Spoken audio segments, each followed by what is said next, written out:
नमस्कार दोस्तों, मैं हूं आंचल सिंह और आप सभी का स्वागत है हमारे चैनल द भारत शो पर।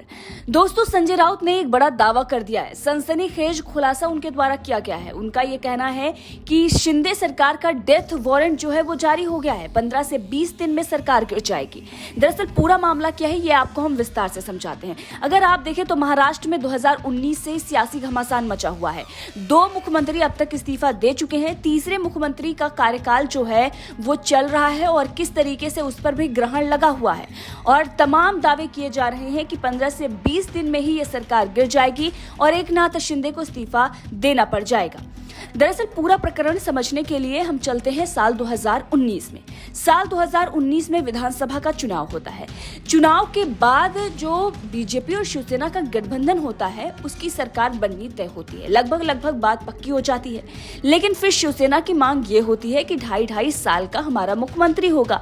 अब अमित शाह और देवेंद्र फडणवीस ये कहते हैं कि भाई हमने तो ऐसा कोई वादा नहीं किया और हमारी तरफ से ऐसी कोई बातें नहीं रखी गई, जबकि संजय राउत इस बात पर डटे रहते हैं। उनका ये कहना था कि हमने मुख्यमंत्री 2.5 साल के लिए बनेगा ऐसी बातों पर चर्चा कर रखी थी और आपने हमें आश्वासन दे रखा था। इसीलिए सरकार अगर बनेगी तो 2.5 साल की सरकार दोनों की चलेगी, यानी कि मुख्यमंत्री 2.5 साल देवेंद्र फडणवीस बनेंगे और 2.5 साल उद्धव ठाकरे बनेंगे। बीजेपी यहाँ पर इन बातों को नहीं मानती और फिर गठबंधन उनका टूट जाता है। अब इसी बीच देवेंद्र फडणवीस के जो प्रिय मित्र हैं अजीत पवार, वो उनके साथ आते हैं। उद्धव ठाकरे को झटका देने के लिए देवेंद्र फडणवीस अजीत पवार के साथ सरकार बनाते हैं। देवेंद्र फडणवीस जो है वो तड़के ही मुख्यमंत्री पद की शपथ ले लेते हैं और अजीत पवार जो है वो उप मुख्यमंत्री बन जाते हैं। लेकिन ये जो सरकार बनती है वो शरद पवार की मनमर्जी के खिलाफ बनती है। अब जैसे ही ये पता शरद पवार को चलता है कि सरकार बन गई है, सब कुछ हो गया है, उसके बाद वो एक बड़ा गेम खेलते हैं और एनसीपी के जो भी विधायक हैं अजीत पवार के साथ, जिनको लेकर वो सरकार बनाए हुए होते हैं, वो सारे विधायक शरद पवार के साथ चले जाते हैं, क्योंकि उनको भी पता है कि अगर शरद पवार से बगावत करेंगे तो उनका राजनीतिक करियर जो है वो खत्म हो जाएगा। अब ऐसे में जैसे ही अजीत पवार जो संख्या बल लेकर आते हैं देवेंद्र फडणवीस के साथ, वो जैसे ही जाता है शरद पवार के पास, संख्या बल उनके पास कम हो जाता है और फिर वो सरकार गिर जाती है। 80 घंटे के बाद, सरकार बनने के 80 घंटे के बाद देवेंद्र फडणवीस को इस्तीफा देना पड़ जाता है।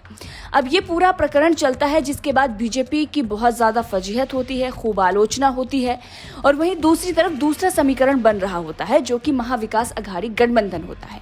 अब महाविकास अघाड़ी गठबंधन की सरकार आती है जिसमें शरद पवार होते हैं, कांग्रेस होती है और शिवसेना होती है।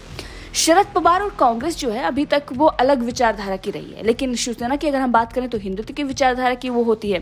कट्टर हिंदू की विचारधारा जो है वो लेकर वो चलते हैं, लेकिन सरकार में आने के लिए तीनों का गठजोड़ होता है। उद्धव ठाकरे जो है वो बन जाते हैं मुख्यमंत्री। अब जैसे ही वो मुख्यमंत्री बनते हैं उसके बाद महाराष्ट्र में शुरू होता है एक असली खेल। मुख्यमंत्री तो उद्धव ठाकरे होते हैं, लेकिन पर्दे के पीछे से गेम कुछ और ही चल रहा होता है, जिसके बाद 2.5 साल वो सरकार चलती है और उस सरकार में बहुत बड़े बड़े प्रकरण होते हैं। सुशांत सिंह राजपूत का मामला बहुत ज्यादा हाईलाइट हुआ।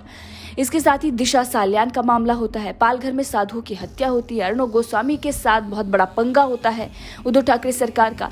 इसके साथ ही कंगना रनावत का बीएमसी घर तोड़ती है, जो उनका ऑफिस होता है। इसके साथ ही जो जिस तरीके से वहां पर माहौल बना होता है उसको देखते हुए नवनीत राणा जो है वो भी अपनी एक तरीके से राजनीति चमकाने के चक्कर में हनुमान चालीसा पढ़ने उद्धव ठाकरे के घर के मातोश्री के सामने जाती हैं, उनको उठाकर जेल में डाल दिया जाता है।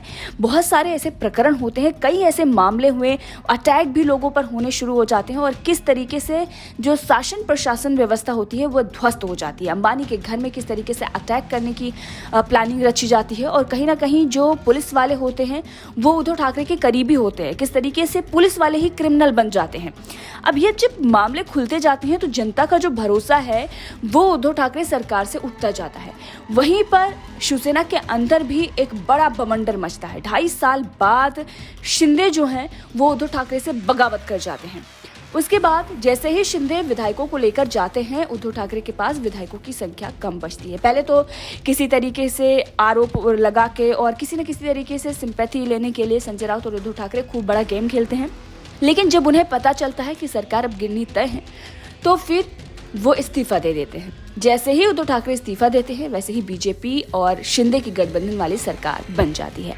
अब यही सरकार चल रही है। अब इसी सरकार के खिलाफ लगातार उद्धव ठाकरे गुट बयानबाजी कर रहा है, क्योंकि शिंदे सिर्फ विधायकों को लेकर सरकार ही नहीं बनाते, वो विधायकों को ले जाते हैं, सत्ता भी उद्धव ठाकरे के हाथ से जाती है और उसके बाद पार्टी का नाम और निशान जो है वो भी एकनाथ शिंदे ले गए हैं। जी हाँ, निर्वाचन आयोग ने जो फैसला दिया उसके बाद उद्धव ठाकरे के पास शिवसेना का नाम और निशान नहीं बचा है, वो सब कुछ एकनाथ शिंदे के पास है।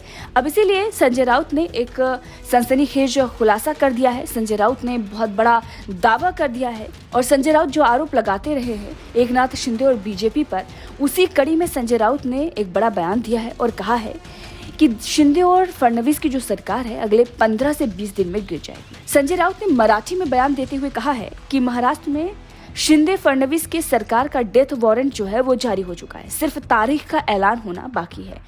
मैंने पहले ही कहा था कि शिंदे सरकार फरवरी में गिर जाएगी, लेकिन सुप्रीम कोर्ट के फैसले में देरी के कारण इस सरकार की लाइफलाइन बढ़ गई है। इसके साथ उन्होंने ये दावा कर दिया कि ये सरकार अगले 15 से 20 दिन में गिर जाएगी। अब जैसा कि आपने पूरा प्रकरण देखा कि किस तरीके से पिछले साल जून में ही बगावत एकनाथ शिंदे करते हैं और उसके बाद सत्ता परिवर्तन होता है। तीसरे मुख्यमंत्री हैं अब तक के, साल 2019 में जो विधानसभा का चुनाव हुआ है तब से तीसरे मुख्यमंत्री बने हैं।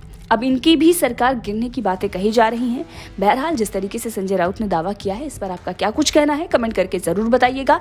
लेकिन इस पूरे मामले में बड़ी खबर आपको देते जाएं कि अजीत पवार बीजेपी के साथ आ सकते हैं, ये भी एक बड़े कयास लगाए जा रहे हैं और इसके संकेत भी मिल रहे हैं। एनसीपी से जो बगावत है अजीत पवार की वो जारी है, शरद पवार से भी उनकी अनबन है और वहीं संजय राउत से भी उनका घमासान मचा हुआ है, जिसकी खबरें हमने आपको पहले ही दे दी थी। आप चैनल को सब्सक्राइब करें और पुरानी जो वीडियोस है वो देखेंगे तो आपको समझ में आ जाएगा कि महाराष्ट्र में क्या कुछ चल रहा है।